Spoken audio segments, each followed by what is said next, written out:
Nahdlatul Ulama atau Kebangkitan Ulama berdiri pada 16 Rajab 1344 Hijriah atau 31 Januari 1926 Miladiah. Organisasi ini pertama dipimpin Hadratus Syekh Kiai Haji Hasyim Asy'ari sebagai Rois Akbar, seorang di antara pejuang kemerdekaan Indonesia. Sebagai ketua Tanfidiyah pertama kali atau istilah saat itu Presiden Tanfidiyah adalah Haji Hasan Gipo. Didukung sejumlah nama tokoh seperti Kiai Dahlan Akhyat Kebon Dalem, Kiai Haji Mas Alwi bin Abdul Aziz, Kiai Abdul Wahab Hasbullah, Kiai Bisri Samsuri, Kiai Halim Lemuding, Kiai Abdullah Fakih Mas Kumambang Gresik, Kiai Asnawi Kudus, Kiai Mas Nawawi Pasuruan, Kiai Haji Dahlan Abdul Qohar Mojokerto, dan Kiai Haji Raden Muntoha Madura. Istilah Nahdlatul Ulama pertama kali muncul atas usulan Kiai Haji Mas Alwi bin Abdul Aziz dari sebutan yang sebelumnya dilontarkan Kiai Abdul Hamid, pimpinan Pondok Pesantren Sedayu Gresik, dalam rapat para ulama pendiri di Kampung Kertopaten, Surabaya. Sedang lambang Nahdlatul Ulama dicipta oleh Kiai Ridwan Abdullah. Sejak berdirinya hingga kini, Nahdlatul Ulama mempunyai komitmen yang tegas dalam mengiringi perjalanan sejarah Republik Indonesia.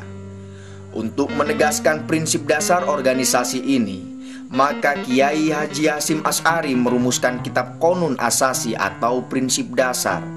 Kemudian juga merumuskan kitab I'tiqad Ahlussunnah wal Jamaah.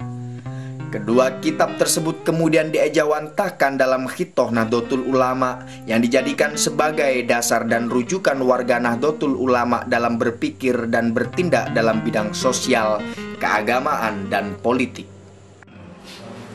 Apa yang dikatakan cultural properties, milik-milik atau hak-hak milik apa itu namanya budaya sudah ada beratus-ratus tahun sebelum. Jadi jangan dilihat NU pada waktu berdirinya saja atau Muhammadiyah waktu berdirinya, tapi ternyata itu ada budaya yang sudah beratusan tahun di sini. Baru belakangan diinstitusikan, dilembagakan. Jadi ada perbedaan antara budaya dan institusi. Nah, NU itu adalah pelembagaan dari aspirasi yang sudah ada. Yaitu ketika, dan ini sudah lama keinginan mengadakan pelembagaan. Tahun 13 ketika ada SI, itu Kiai Wahab bersama beberapa orang kiai lain itu belajar di Mekah, mendirikan SI cabang Mekah. Tapi kemudian pecah perang dunia ke-1 kan, tahun 1914. Nah akhirnya ya sudah, ketika Kiai Wahab pulang, Kiai Bisri sudah pulang duluan. Nah, dia pulang, akhirnya dia mendirikan Nahdlatul Tujar, kebangkitan para pedagang. Itu ada aktenya itu. Kemudian dari situ lalu beliau pindah ke Surabaya menjadi klub Taswirul Afkar, konseptualisasi pemikiran.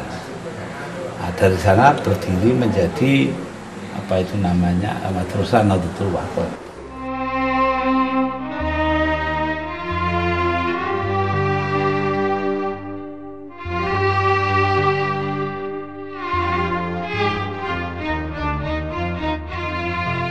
Kalangan pesantren yang sejak awal dengan gigih melawan kolonialisme merespon kebangkitan nasional 1908 dengan membentuk organisasi pergerakan seperti Nahdlatul Wathon atau Kebangkitan Tanah Air pada tahun 1916 di Kawatan Surabaya yang dipelopori Kiai Wahab Hasbullah bersama Kiai Haji Mas Mansur yang kemudian keluar dari Nahdlatul Wathon aktif di Muhammadiyah.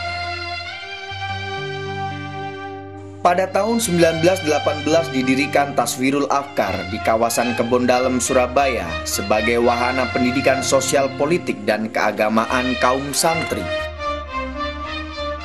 Sebelumnya, sepulang dari menempuh pendidikan Islam di Mekah, Kiai Wahab sempat mendirikan Nahdlatul Tujar atau Pergerakan Kebangkitan Kaum Sodagar.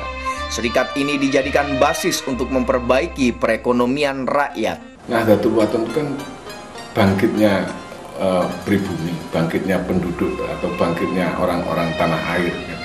Itu sekolahan itu namanya seperti itu. Jadi sudah ada satu bukti ya bahwa NU itu dalam gerakannya itu membangun nasionalisme. Sekolahan yang pertama kali ini dinamakan Nahdlatul Wathon. Setelah itu Farul Wathon, Hidayatul Wathon. Di belakangnya itu mesti ada watonnya. Waton itu bahasa Arab, dalam bahasa Indonesia ini tanah air. Jadi ini sudah menunjukkan bagaimana NU melakukan pembangunan nasionalisme bangsa melalui cara-caranya sendiri. Pada perkembangan berikutnya, Nahdlatul Wathon kemudian berkembang sangat pesat dan memiliki cabang di beberapa kota. Selain di Surabaya, juga di Gresik, Malang, Banyuwangi, Semarang, hingga di Menes, Banten. Ketika Raja Ibnu Saud hendak menerapkan asas tunggal, yakni madhab Wahabi di Mekah, serta hendak menghancurkan semua peninggalan sejarah Islam maupun pra-Islam yang selama ini banyak diziarahi karena dianggap bid'ah, mendapat sambutan hangat dari kaum modernis di Indonesia, baik kalangan Muhammadiyah maupun PSII. Sebaliknya, kalangan pesantren yang selama ini membela tradisi keberagaman yang sudah berlangsung lama menolak pembatasan bermadhab dan penghancuran warisan peradaban tersebut.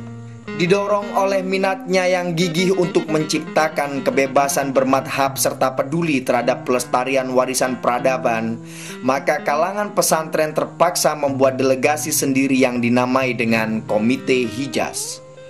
Komite ini diketuai Kiai Haji Wahab Hasbullah bersama Syekh Ahmad Ghonaim Al-Misri dan Kiai Asnawi Kudus. Dengan dukungan Haji Hasan Gipo dan Haji Burhan, berhasil dikumpulkan dana untuk memberangkatkan para kiai ke Mekah.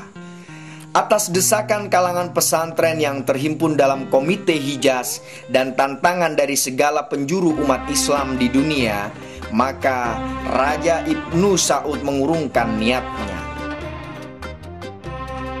Hasilnya, hingga saat ini di Mekah bebas dilaksanakan ibadah sesuai dengan madhab mereka masing-masing.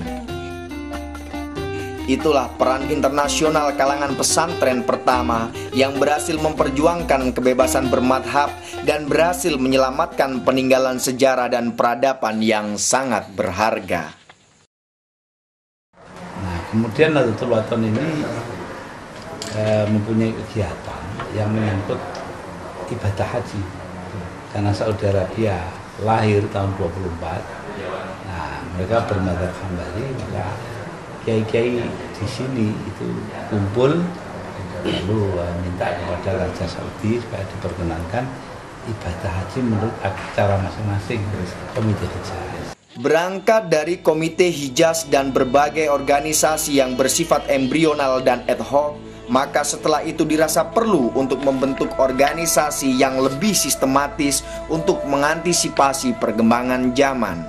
Setelah berkoordinasi dengan berbagai kiai se-Jawa dan Madura, maka muncullah kesepakatan untuk membentuk organisasi yang dinamakan Nahdlatul Ulama.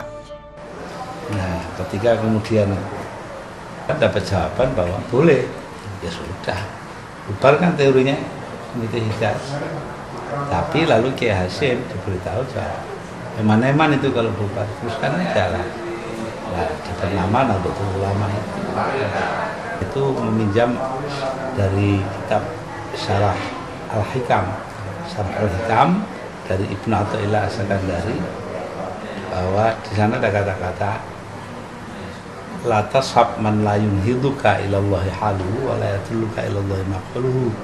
Jangan kau temani, artinya jangan jadikan guru orang yang tingkah lakunya tidak membangkitkan kamu kepada Allah. La yunhiduka ilallahi haluhu wa la yatulluka ilallahi maqaluhu, dan kata-katanya tidak menunjukkan kamu kepada Allah. Jadi NU itu lahirnya karena itu. Lalu bagaimana hakikat NU? Ya, seorang atas pertahanan Ustaz pernah cerita pada saya bahwa NU ini adalah organisasi yang aneh, psikik. Dalam statutanya ditulis berdiri untuk 29 tahun. Nah, mana ada begitu. Nah, tapi dia 29 tambah 26 kan 55. Pertama kali NU menjadi pemenang ketiga dalam pemilu di atas PKI yang 55. Kemudian 55 ditambah 29, 84. Ketika itu merubah asasnya dari asas Islam menjadi asas Islam. Jadi di sini kita sudah melihat bahwa ada kaitan erat gitu ya, dengan masalah-masalah kebangsaan.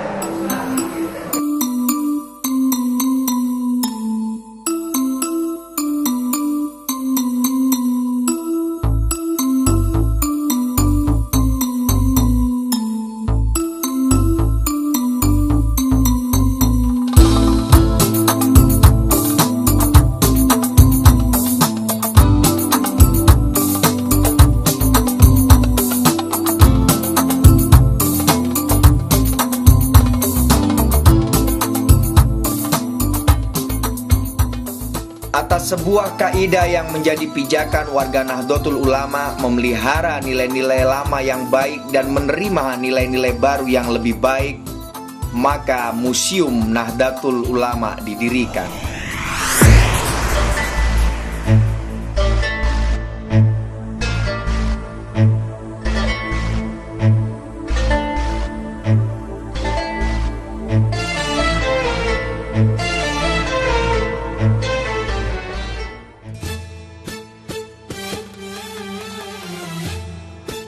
Museum ini merupakan obsesi sejumlah pemimpin Nahdlatul Ulama seperti Kiai Haji Abdurrahman Wahid untuk menjadi pusat informasi dan aktivitas kebudayaan bagi warga Nahdliyin untuk meneguhkan komitmennya terhadap Negara Kesatuan Republik Indonesia. Gedung Museum Nahdlatul Ulama berlokasi di Jalan Gayung Sari Timur 35, Surabaya. Museum ini dibangun dengan arsitektur bergaya Islam Mediterranean dan bernuansa klasik, karya almarhum Insinyur Haji Slamet Budiarsono, seorang arsitek dari Institut Teknologi 10 November 1945 ITS Surabaya.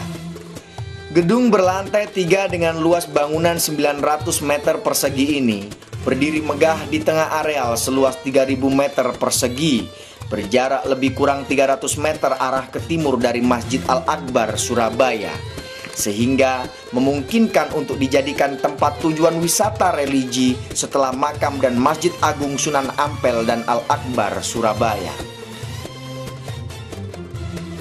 Museum Nahdlatul Ulama menyimpan dan memamerkan berbagai dokumen historis Nahdlatul Ulama, benda-benda seni dan pusaka bersejarah, maupun karya tulis para ulama Nahdlatul Ulama. Di museum itu terdapat perpustakaan yang menyimpan karya-karya ilmiah dari berbagai kalangan tentang Nahdlatul Ulama dan pesantren, serta terdapat juga ruang yang khusus memamerkan karya kerajinan warga Nahdlatul Ulama. Dalam galeri dan koleksi terdapat ruang-ruang khusus.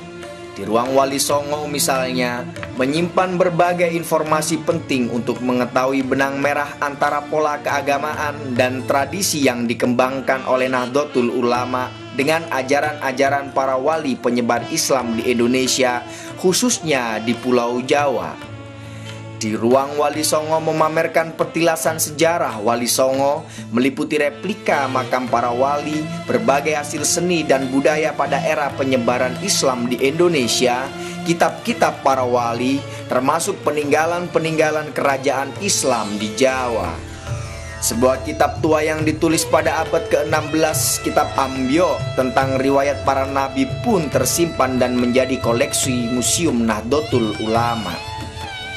Juga terdapat ruang khusus yang memamerkan benda-benda pusaka peninggalan para pendiri Nahdlatul Ulama, seperti tongkat Hadratus Syekh Kiai Haji Hasyim Asy'ari, sketsa dan foto pesantren-pesantren dan penjara yang pernah ditempati pendiri Nahdlatul Ulama, juga foto-foto para pendiri Nahdlatul Ulama lainnya. Di dalam gedung itu terdapat juga sejumlah terbang berukuran raksasa yang menandai berdirinya Ikatan Seni Hadra Indonesia atau ISHARI.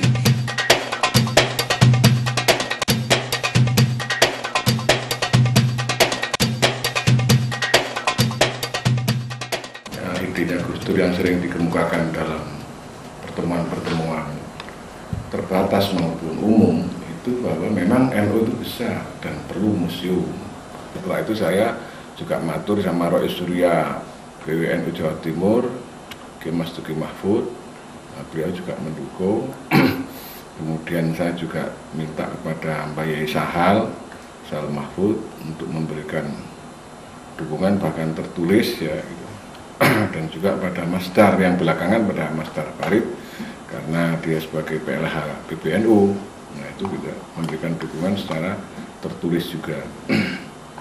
Ya, jadi nanti gini, ya, museum ini bukan hanya untuk menyimpan dan memamerkan, tapi sekaligus untuk mungkin bisa dipergunakan kepentingan ilmu pengetahuan, karena di situ juga akan kita lengkapi perpustakaan secara lengkap sekali lah, dan kita akan isi betul semuanya. Nah, selain itu juga akan kita lengkapi dengan produk-produk unggulan Nahdliyin. Jadi nanti ada orang Nahdliyin yang sudah pengusaha-pengusaha NU ya, yang punya produk-produk khas ya, NU dan terkait dengan daerah Jawa Timur, kita akan display di situ.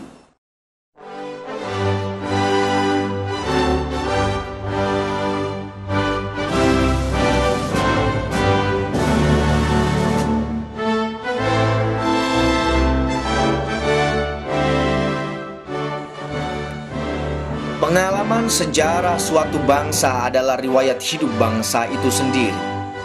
Apapun pengalaman yang dialami, duka, nestapa, darah, nyawa, dan pengorbanan untuk mencapai kemerdekaan, mengisi dan mempertahankan kemerdekaan, serta membangun bangsa dan negara yang dicita-citakan bersama, semua terekam dalam arsip yang merupakan memori kolektif bangsa. Nahdlatul Ulama sebagai organisasi gerakan Islam yang sejak berdirinya mempunyai komitmen terhadap eksistensi bangsa dan negeri ini, seperti juga terekam dalam teks-teks sejarah, selalu hadir pada saat-saat menentukan nasib bangsa Indonesia.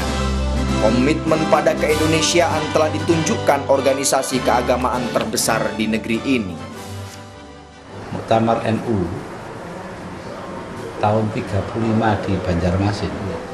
Di situ ternyata dalam muktamar itu ada pertanyaan, wajibkah bagi kaum muslimin di Indonesia untuk mempertahankan kawasan Hindia Belanda yang diperintah oleh orang-orang non-muslim, itu para kolonial? Ya, jawabnya wajib. Kenapa? Karena menurut Bughyatul Mustarsyidin, di kawasan di mana dulu ada kerajaan Islam, maka kita harus melakukan tindakan mempertahankan diri, karena tentu ada orang-orang yang ingin melaksanakan ajaran Islam, gitu loh. Nah itu Hindia Belanda kan juga begitu. Jadi tidak perlu negara Islam kalau begitu. Dan keputusan muktamar bahwa untuk menjalankan ajaran agama Islam tidak perlu negara, gitu loh. Masyarakat yang penting. Nah ini membuat NU itu dengan bangsaan itu menjadi okat. Tahun 1937, Kiai-Kiai Nahdlatul Ulama memelopori berdirinya Majelis Islam A'la Indonesia yang kemudian ikut memperjuangkan tuntutan Indonesia berparlemen. Mereka adalah Kiai Dahlan Kebondalem dan Kiai Wahab Hasbullah. Organisasi yang bersifat federatif itu dipelopori juga oleh Kiai Haji Mas Mansur dari Muhammadiyah dan Wondo Amiseno dari Sarekat Islam. Seiring dengan berdirinya Majelis Islami A'la Indonesia tahun 1937, Nahdlatul Ulama membentuk Badan Wakaf yang bertugas mengurus harta wakaf untuk kepentingan sosial Nahdlatul Ulama. Atas prakarsa Ketua Tanfidiyah PBNU, Kiai Haji Mahfud Siddiq, pada masa itu juga didirikan badan-badan koperasi yang disebut Syirka Mu'awanah yang berkembang hingga ke cabang-cabang Nahdlatul Ulama di seluruh Hindia Belanda. Pada muktamar ke-13 di Menes, Banten, Nahdlatul Ulama membentuk lembaga pendidikan ma'arif yang langsung diketuai oleh Kiai Haji Wahid Hasim. Ketika muncul ketidakpuasan pada kondisi semasa penjajahan Jepang, tokoh Nahdlatul Ulama tampil dengan gagah memberikan prolog pada pergerakan revolusi Indonesia. Sebuah peristiwa yang menggemparkan dunia pesantren dengan ditangkapnya Rois Akbar Nahdlatul Ulama Hadratus Syekh Kiai Haji Hasyim Asy'ari oleh tentara Jepang. Bersama peristiwa penangkapan kiai-kiai di tempat lain, Kiai Hasyim Asy'ari dimasukkan ke dalam penjara di Mojokerto dan terakhir di penjara Koblen Bubutan, Surabaya selama lebih kurang 6 bulan. Hal ini sebenarnya bermula dari kegelisahan para ulama ketika Jepang memberlakukan adanya sekere, kewajiban membungkukkan badan hingga 90 derajat sebagai penghormatan pada Kaisar Jepang Tenno Heika yang dianggap sebagai manifestasi keturunan Dewa Matahari. Kiai Hasyim Asy'ari mendapat perlakuan yang sangat kasar. Bahkan tangan kirinya dipukul hingga pada bagian jari-jarinya memar, hancur tak bisa digerakkan. Reaksi keras datang dari para ulama. Berkat usaha Kiai Wahab Hasbullah dan Kiai Wahid Hasyim, Hadratus Syekh kemudian dibebaskan. Menurut seorang putranya yang kini masih hidup, Kiai Yusuf Hasyim, setelah dibebaskan dari tahanan, Jepang kemudian menawari berbagai jabatan dan mencalonkannya menduduki jabatan tinggi urusan agama di Indonesia. Tapi semuanya itu ditolak oleh Hadratus Syekh Kiai Haji Hasyim Asy'ari. Dalam konteks kehidupan bermasyarakat, NU itu tidak pernah absen dalam sejarah bangsa. Tidak pernah absen, mulai dari pembangunan nasionalisme bangsa melalui pondok pesantren. Bahkan waktu itu kiai-kiai itu menyiasatinya karena zaman Belanda digubah lagu-lagu heroik nasionalisme ini dalam bentuk bahasa Arab. Itu kayak ya ahlal waton, ya ahlal waton, hubul waton benar iman, ya ahlal waton, ya ahlal waton, walatakun adalah khirban. Itu dilakukan di pondok-pondok, dan itu isinya itu heroik sekali, bahwa cinta tanah air itu bagian dari iman ya. Dan Anda jangan menjadi manusia yang setiap gerakan menjadi kambing tunggangan penjajah. Itu ada semua, dan ini pembentukan nasionalisme bangsa yang tidak dirasakan oleh orang umum karena tidak paham di situ. Nah, ini perlu dikemukakan kembali sehingga kader-kader NU dan masyarakat umum juga mengerti bagaimana kiai-kiai NU itu, kiai-kiai di NU itu membangun nasionalisme bangsa melalui itu. Semasa revolusi pecah di Surabaya berpuncak pada Perang 10 November 1945, orang lebih mengenal pengobar pejuang di Medan Laga adalah Bung Tomo. Tak banyak yang tahu bahwa pada 21 hingga 22 Oktober 1945, para ulama telah mencetuskan resolusi jihad yang ditandatangani di Bubutan, Surabaya oleh Hadratus Syekh Kiai Haji Hasyim Asy'ari. Resolusi itu memberikan fatwa akan pentingnya membela tanah air dari serangan musuh. Kehadiran tokoh-tokoh Nahdlatul Ulama di pentas sejarah memberikan bukti bahwa kaum santri adalah patriot nasionalis. Pada masa revolusi fisik, kaum santri berjuang dengan mendirikan Laskar Hizbullah pimpinan Kiai Haji Zainul Arifin dan Laskar Sabilillah pimpinan Kiai Haji Maskur. Sejumlah tokoh seperti Kiai Haji Munasir Ali dari Mojokerto yang memimpin langsung pasukan Condromowo. Juga Kiai Haji Yusuf Hasyim dan Kiai Haji Hasyim Latif Sepanjang merupakan tokoh-tokoh penggerak di masa revolusi 1945 hingga 1949 itu. Tokoh-tokoh kita ini kemudian menjadi pelaku penting pada masa-masa pasca pemberontakan G30S PKI dan penumpasan para pengkhianat bangsa. Nah, itu tanggal 22 Oktober, ya, November. 22 Oktober ke 10 November kan 20 hari. Itu terjadi perkumpul semua kiai dipimpin oleh Kiai NU, Rois Akbar waktu itu, Hadratus Syekh Hasyim Asy'ari. Rapat di Bubutan itu.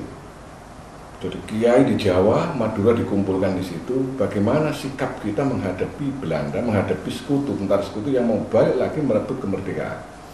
Itu diputuskan di situ, kita harus pertahankan ini dengan dasar hukum agama. Hukumnya apa? Wajib ain membela negara ini, dan kemudian dicetuskan namanya resolusi jihad. Jadi perang jihad, dan ini satu-satunya waktu itu belum ada di negara-negara lain, hanya di sini. Jadi sabilillah itu waktu itu bikin. Jadi orang membela negara, dia bertempur mati, jihad, fisabilillah, syahid matinya. Dan itu diproklamirkan oleh para kiai sehingga lahirlah 10 November.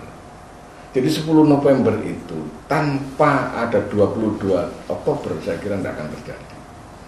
Jadi Bung Tomo itu mendapat inspirasi tanggal 22 Oktober karena kiai-kiai sudah kumpul mewajibkan seluruh umat Islam di jangkauan radius 90 meter di Surabaya ini harus mempertahankan Surabaya dari serangan sekutu. Nah ini juga nggak ada dalam sejarah. Sejumlah situs yang menjadi bukti dalam mengiringi perjalanan Nahdlatul Ulama adalah Gedung Markas Besar Ulama atau MBU di Desa Kedung Rejo, kawasan Waru, Sidoarjo, tempat berkumpulnya para ulama se-Jawa dalam turut berjuang mempertahankan kemerdekaan di masa revolusi Indonesia. Selain itu, salah satu pondok pesantren tertua yang didirikan sekitar tahun 1850-an oleh Kiai Yakub, Pesantren Panji kawasan Buduran Sidoarjo, yang pernah menjadi tempat belajar keagamaan para ulama generasi awal Nahdlatul Ulama seperti Kiai Hasim Asy'ari, Kiai Wahab Hasbullah, Kiai Bisri Samsuri, Kiai Umar Jember, Kiai Samsul Arifin Asem Bagus, bahkan Syekh Kona Khalil Bangkalan yang dianggap sebagai guru para ulama pendiri Nahdlatul Ulama pun pernah nyantri di pesantren Panji ini, yang kemudian mendirikan pesantren di Kademangan, Bangkalan, Madura.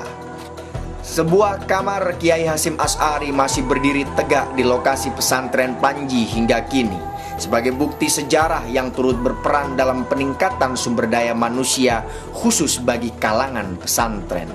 NU itu kaya ya dengan perjuangan, di antaranya di Wonorejo, Anam juga itu dulu ada gedung tempatnya Markas Besar Ulama Jawa Timur, MBODT, Lama itu ulama. Dulu komandannya adalah Kiai Wahab Hasbullah, lalu kepala stafnya Kiai Bisri Samsuri. Tugasnya itu menyediakan logistik untuk para pemuda-pemuda pejuang yang menghadapi sekutu kayak Bung Tomo dan sebagainya. Cuma karena yang di sana tertulis dan di sini tidak, ya sudah nggak ada yang tahu. Nah itu.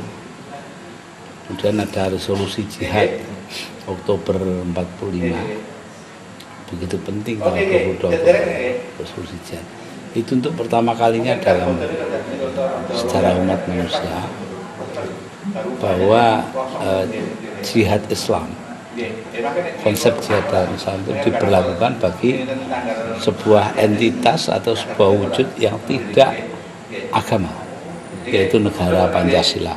Nah, jadi situ bisa kita lihat bahwa itu penting artinya. Patut diperhatikan betapa tokoh-tokoh Nahdlatul Ulama adalah agen-agen kebudayaan atau broker of culture dan tokoh intelektual di balik perubahan-perubahan sosial atau social of change. Mereka berkiprah di ranah pemberdayaan masyarakat lewat dunia pengajaran dan pendidikan. Tercatat sederet karya-karya yang menjadi rujukan para ulama di tanah Jawi ditulis oleh Hadratus Syekh Muhammad Hasim Asy'ari. Kitab-kitab tersebut hanyalah sebagian contoh dari karya-karya lain yang dilahirkan oleh tokoh-tokoh Nahdlatul Ulama. Kualitas intelektual ulama Indonesia juga mendapat apresiasi kaum muslimin di Timur Tengah. Terbukti dengan sejumlah karya ulama kita seperti karya Kiai Nawawi Al-Bantani berupa tafsir Al-Quran An-Nur atau lebih dikenal dengan tafsir Maroh Labib, dan karya Kiai Mahfudz Termas tentang Mustolah Ahadis menjadi rujukan di Universitas Al-Azhar Mesir. Sebuah kitab Minhajul Abidin karya Imam Al-Ghazali disarai Kiai Dahlan Jampes Kediri pun berjudul Sirajut Tolibin pernah menjadi bacaan wajib bagi pengkaji ilmu keislaman di universitas terkenal di Mesir itu. Saya selalu mengatakan bahwa salah satu kelemahan umat Islam di Indonesia ini, kita tidak mempunyai standar buku sejarah. Kita mempunyai tarikh sejarah di Timur Tengah, mulai dari ujung rambut sampai ke ujung paus, tapi kita nggak pernah tahu gimana sejarah umat Islam di Indonesia. Nah, waktu itu saya kepada Menteri Agama itu ada sebuah bentuk panitia negara. Jadi tahu turun-turunnya. Iya. Dan ini lebih jelas lagi di relief Monumen Nasional Tugu Proklamasi dan kemudian di Museum Angkatan Darat itu tidak tergambar sama sekali peranan massa dalam perjuangan. Jadi ini saya menganggap satu langkah yang sangat strategis. Mbah Hasyim banyak tulisannya, karangannya itu banyak dan dibuat rujukan lah. Yang menarik ini Mbah Wahab dengan Mbah Bisri tidak punya tulisan, tidak punya karangan. Tulisannya itu ya santri-santrinya, murid-muridnya itu tulisannya.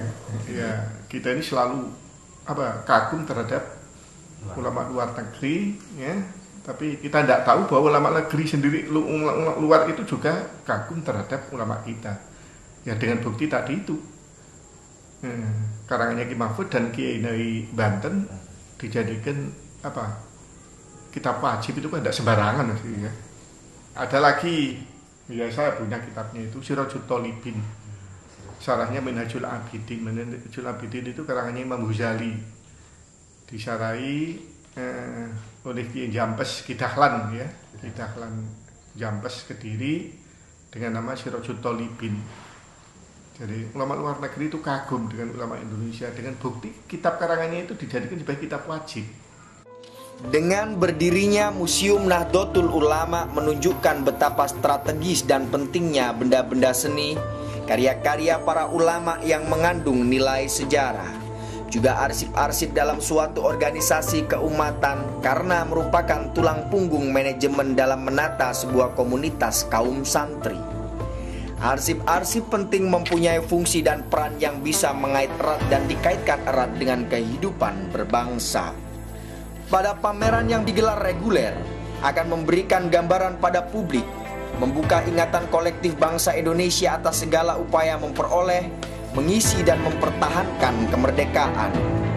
Dan di dalam semua itu, kader-kader Nahdlatul Ulama senantiasa berperan secara aktif hingga pada masa-masa perubahan di era reformasi 1998. Semua itu adalah hasil jerih payah dan perjuangan seluruh bangsa hingga mencapai kemerdekaan tanggal 17 Agustus 1945.